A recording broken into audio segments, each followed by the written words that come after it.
શ્રી ગણેશાય નમઃ. ભાઈઓ અને બહેનો, ધરમ કરમ ચેનલમાં આપનું સ્વાગત છે. ગણેશ ઉત્સવ ચાલી રહ્યો છે ત્યારે આપણે ગણપતિ દાદાના અલગ અલગ પ્રસંગ મૂકીશું. તો આજે ગણપતિ દાદાને મૂષકનું વાહન કેવી રીતે મળ્યું એની વાત કરીશું. ગણપતિ બાપ્પાનો જન્મ થયો એ વાત આપણે જાણીએ છીએ કે પાર્વતી માતાએ એને એની ઉપટનમાંથી અવતરણ આપ્યું છે. પણ ધીમે ધીમે ગણપતિ મોટા થાય છે અને માતા સાથે અને મહાદેવ સાથે ગમે ત્યાં જાય ત્યારે મહાદેવ સાથે નંદી ઉપર બિરાજે, માતા સાથે જાય ત્યારે સિંહ અથવા વાઘ ઉપર બિરાજે.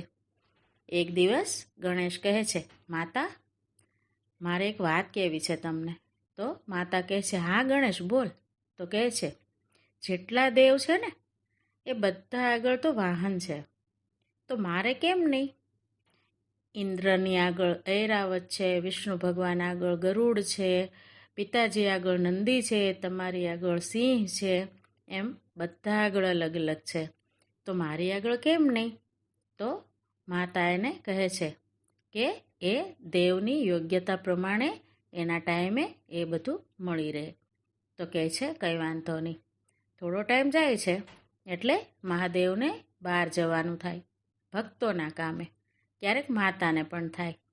ત્યારે કૈલાસ ઉપર રહેતા અને બાકી ઘણા બધા અનેક ગણ છે કે એ અસંખ્ય જ છે. એટલા બધા ગણ છે એ કંઈ ને કંઈ સેવા કાજે તત્પર હોય છે. પણ માતા અને મહાદેવ જ્યારે કૈલાસ ઉપર ન હોય ત્યારે એનું સંચાલન કોઈ કરે અથવા એને કંઈ કહે અને એ કર્યા કરે એવું કોઈ હોતું નથી. તો માતાને એક દિવસ વિચાર આવે છે કે હવે ગણેશ મોટો થઈ ગયો છે, તો આ બધા ગણ છે એના ઉપર ગણપતિને આપણે રાખી દઈએ કે એનો સ્વામી થઈને રહે. એટલે બધા ગણ ખૂબ રાજી થાય છે અને એ બધા ગણના પતિ એટલે કે ગણપતિ આ નામ ત્યારે એને મળ્યું છે અને હવે એ પછીથી બધા ગણના સ્વામી કહેવાયા. આવી રીતે દિવસો જાય છે. પણ ગણેશના મનમાં એવું જ છે કે બધાને વાહનને મારે નહીં. તો માતા કહે છે એના માટે પણ એક વાત છે, પણ તને એ ટાઈમે ખબર પડી જશે. હવે એ વાત છે એ હું કરું છું. એક વખત ઇન્દ્રલોકમાં ગંધર્વ ક્રોંચ એ ગાયન માટે આવે છે અને આખી સભા પૂરી થાય પછી એ જાય છે ગંધર્વ લોકમાં. પણ એ દિવસે એને ખૂબ મોડું થઈ ગયું હોય એટલે એ ખૂબ જલ્દીથી જાય છે. એને એમ થાય છે કે આજ મારે ઘણું મોડું થયું. રસ્તામાં એ ઊંચું નથી જોતા અને એકદમ જાય છે ત્યારે એક વામદેવ નામના ઋષિ એક પગ ઉપર ઊભા રહી અને તપ કરતા હોય છે. અચાનક જ તે કંઈ પગમાં આવતા આ ગંધર્વ એને ભટકાઈ જાય છે. એટલે એની આંખ ખુલી જાય છે અને એ કહે છે કે હું તને શ્રાપ આપું છું. એટલે ગંધર્વ એકદમ ગભરાઈ જાય છે અને કહે છે કે નહીં નહીં, તમે મને શ્રાપિત નહીં કરતા, કારણ કે મારાથી તો આ ભૂલમાં થયું છે. તમારો તપ ભંગ કરવાનો મારો કોઈ ઈરાદો નથી, પણ મારાથી ભૂલ થઈ ગઈ છે તો મને માફ કરો. પણ વામદેવ રોકાતા નથી અને ક્રોધમાં કહી જ દે છે કે તું એક અસુર યોનિમાં જન્મ લઈશ. ગંધર્વ કહે છે તમે ભલે મને શ્રાપ આપ્યો પણ એમાંથી કંઈ થોડી ઘણી મુક્તિ મળે એવું કરો. ઋષિવર, હું એ અસુર બનીને નહીં જીવી શકું. તો કહે છે સારું, તું ભક્તિ કરીશ, માતાની ભક્તિ કરીશ અને ખૂબ ભક્તિમાં લીન થઈશ ત્યારે માતા તને પ્રસન્ન થશે અને એ તને વરદાન આપશે. આમ કહી વામદેવ આંખ બંધ કરે છે અને ગંધર્વ અસુર બની જાય છે. પછી એ માતાની ભક્તિમાં લીન થાય છે અસુર પણ માતાને ખૂબ ભક્તિ કરી અને રીઝવે છે અને માતાને પ્રસન્ન કરી લે છે. માતા કહે છે માગ, તારે શું જોઈએ છે? ત્યારે એ તો અસુર એટલે એનું જ વિચારે. તો કહે છે માતા, હું અજય રહું, મને કોઈ ન જીતી શકે, બધા મારાથી પરાજિત થાય.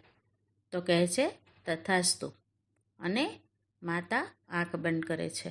પણ એ તો રાક્ષસ છે, અસુર છે. એટલે એણે જોયું અષ્ટભુજાવાળા માતાજી ઊભા છે સામે. ત્યારે એના એક હાથમાં અમૃતનો કટોરો છે. બસ એ તો અસુર, એની નિયત બગડી અને વિચારે છે કે હું કઈ રીતે અમૃત ચાખી લઉં તો હું અમર પણ થઈ જાઉં. એટલે માતાને કહે છે, માતા હજી એક કૃપા કરો, મને અમૃત આપો એટલે હું અમર થઈ જાઉં. માતા કહે છે, નહીં, એ યોગ્યતા પ્રમાણે જ મળે અને કોઈ અમર ન થઈ શકે, એટલે હું તને એ ન આપી શકું. માતા ફરી આંખ બંધ કરી દે છે, પણ આ અસુર છે એનાથી રહેવાતું નથી. એટલે એ ઉંદર બની જાય છે. ઉંદર બની અને ધીમે ધીમે જાય છે અને ઉપર ચડી માતાજીના અમૃતના કટોરામાં એની ચાંચ ડૂબાડીને લઈ લે છે. ત્યાં માતાની આંખ ખુલી જાય છે અને માતા ખૂબ ક્રોધે ભરાય છે અને એને શ્રાપિત કરે છે અને કહે છે, હવે તું ઉંદર યોનિમાં અહીંથી અહીં ભટકીશ અને તારું ભોજન તું છુપાઈ છુપાઈને ખાશ. આવું એને કહે છે. ત્યારે એ ખૂબ ગભરાઈ જાય છે કે આવો શ્રાપ, માતા તમે મને આવો શ્રાપ આપ્યો? તો કહે છે, હા, તો મારી ભૂલ થઈ ગઈ, મને માફ કરી દો અને આમાંથી મને તમારો દંડ જે છે એમાંથી મને દંડ ઓછો કરી દો. માતા કહે છે, નહીં, શ્રાપ અપાઈ ગયો તો અપાઈ ગયો, એ હવે મારાથી ન થાય. તો કહે છે, નહીં, તમે તો માતા છો, મારી ભૂલ થઈ ગઈ, મને માફ કરો. તો માતા કહે છે, હા, તો મારે એક ગણપતિ નામનો પુત્ર થશે, એ તારો ઉદ્ધાર કરશે અને તું આ યોનિમાંથી મુક્ત થઈશ. તો કહે છે, સારું, અને માતાજી અદૃશ્ય થઈ જાય છે. ધીમે ધીમે એ અહીંથી અહીં ભટક્યા કરે છે. ઉંદર પણ રાક્ષસ એટલે ખૂબ મોટો ઉંદર છે અને બસ પછી તો એ અહીંથી અહીં ભટકતો બધાને ત્રાસ દેવા લાગ્યો. ઋષિઓ યજ્ઞ કરતા હોય તો ત્યાં જાય અને બધાને ખબર ન હોય બટકા ભરી અને હેરાન કરે, એને તપમાંથી ભંગ કરાવે, એના યજ્ઞમાં કંઈ ને કંઈ વિઘ્ન ડાલે, એના તપમાં કાંઈક ને કાંઈક મુશ્કેલ ઊભી કરે અને જ્યાં બધે ભોગ બનાવીને રાખ્યા હોય એ બધા જ તે ચાખી જાય અને અપવિત્ર કરી નાખે.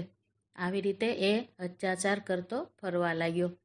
ઘણા સમય પછી બધાને હાહાકાર જેવું લાગ્યું. ઋષિવાર બધા ભેગા થાય છે અને માતાને કહે છે, માતા, આના ત્રાસમાંથી અમને મુક્ત કરો. માતા એને પણ કહે છે કે હા, એ મારા ગણપતિ નામના પુત્રથી એનો શ્રાપ મુક્ત થશે અને પછી એનો અંત આવશે. એટલે કહે છે, સારું. પછી માતા એક દિવસ ગણપતિને બોલાવે છે અને કહે છે, ગણેશ? તો કહે છે, હા માં. તો કહે, જો એક મૂષિકાસુર નામનો રાક્ષસ છે અને એ ખૂબ બધાને ત્રાસ કરે છે. ઋષિઓને વનમાં, જંગલમાં, બધી જગ્યાએ એનો ખૂબ ત્રાસ છે. એટલે તારે એને તારા વાહન તરીકે સ્વીકારવાનું છે, પણ એ પહેલાં એની સાથે શું કરવું, કેમ કરવું એ હું તને કહીશ. આમ માતા એને બધું સમજાવે છે. એટલે ગણપતિ કહે છે, કંઈ વાંધો નહીં માતા, હું કરીશ. ગણપતિ બાપ્પા નીકળી પડે છે આખા જંગલમાં આમથી આમ. પણ એ મૂષિકાસુર એટલો જબરજસ્ત છે કે પકડવો હોય તો પકડાય નહીં અને જ્યાં પાછળ જાય ત્યાં જમીનમાં ઘૂસી જાય અને અંદર અંદર આંટા માર્યા કરે. ગણપતિ બાપાને ખબર જ હોય કે અહીંથી અહીં જાય છે, પણ એ કઈ રીતે પકડાતો નથી. પછી ધીમે ધીમે ગણપતિ બાપાને ખબર પડે છે કે આ ખાવાનો ખૂબ લાલચી છે. એટલે જે ઋષિના યજ્ઞમાં એણે ભંગ કરાવ્યો હતો અને એના ત્યાં ભોગ બધા તૈયાર હતા એ એણે જૂઠા કર્યા હતા, એણે બધા બગાડી નાખ્યા હતા. એમાંથી જ તે થોડું અન્ન લઈ અને ગણેશ ઋષિવર આગળથી લઈ જાય છે અને કહે છે, આનાથી જ તે હું એનો ઉકેલ લાવીશ. એટલે જંગલમાં જાય છે અને એ બધો ભોગ ત્યાં રાખે છે અને મૂષિકાસુરને કહે છે કે જો હું તારા માટે ખાવાનું લાવ્યો છું, એટલે તારે આ બધું ખાવાનું છે ને વધે એ બધું તું રાખી લેજે. લાલચી છે એટલે એનાથી રહેવાતું નથી. અને એ આવે છે અને ધીમે ધીમે ખાવાનું ચાલુ કરે છે. ગણેશના મનમાં કંઈ છે નહીં, એવી જ રીતે એની સામે બેસી જાય છે. મૂષિકાસુર ખૂબ ખાય છે. ખાતા ખાતા એને વિચાર આવે છે કે આ મારી સાથે છળ તો નહીં કરે ને, મારી સાથે દગો તો નહીં કરે ને. પણ ગણપતિએ એનું મન જીતી લીધું. એમ કરતાં કરતાં ગણપતિ આંટા મારે છે તો એ બીવે છે, પણ એ ધીમે કરીને એની ઉપર બેસી જાય છે એટલે કહે છે, ઓ બાપા ઉતરી જા, મને ખૂબ વજન લાગે છે. પણ હવે તો ગણપતિ એની ઉપર બેસી ગયા. એટલે કહે છે, નહીં, મારો જેટલો વજન છે ને એ તો તારે ઉપાડવો જ પડશે, કારણ કે તારા કર્મ એટલા છે, તારા પાપ એટલા છે, એટલે આ વજન પાપનો છે, મારો નથી. જેમ જેમ એ ઓછા થશે ને તું પણ મારી સાથે રહી સત્કાર્ય કરીશ એટલે એ વજન ઘટતો જશે. તો બોલ, તું મારા વાહન તરીકે મારી સાથે રહેવા તૈયાર છે? આ રીતે તારો ઉદ્ધાર પણ થશે રાક્ષસ યોનિમાંથી. તો એને યાદ આવે છે કે માતાએ મને વચન આપ્યું હતું. એટલે એ કહે છે, ગણેશ, તમે જો મને વાહન તરીકે સ્વીકારતા હો તો હું તમારી સાથે રહેવા તૈયાર છું. પછી ગણપતિને દયા આવી જાય છે અને એનો વજન ઓછો કરે છે અને એને પવિત્ર કરે છે. પછી એ ગણેશ સાથે ગણેશના વાહન બનીને એની સાથે જ રહે છે. આમ ગણપતિને પણ વાહન મળ્યું. ગણપતિ પણ ખૂબ રાજી થાય છે અને માતા આગળ જઈને કહે છે, માં, તમારી બધાની જેમ જ મને પણ વાહન મળી ગયું. તો લ્યો બહેનો, આ મૂષિકાસુરની વાત અને ગણપતિના વાહન ઉંદરની વાત હું જાણું છું એ મેં રજૂ કરી છે. તો લ્યો ભાઈઓ અને બહેનો, મારી ધરમ કરમ ચેનલને લાઈક, શેર અને સબસ્ક્રાઈબ કરવાનું ભૂલતા નહીં.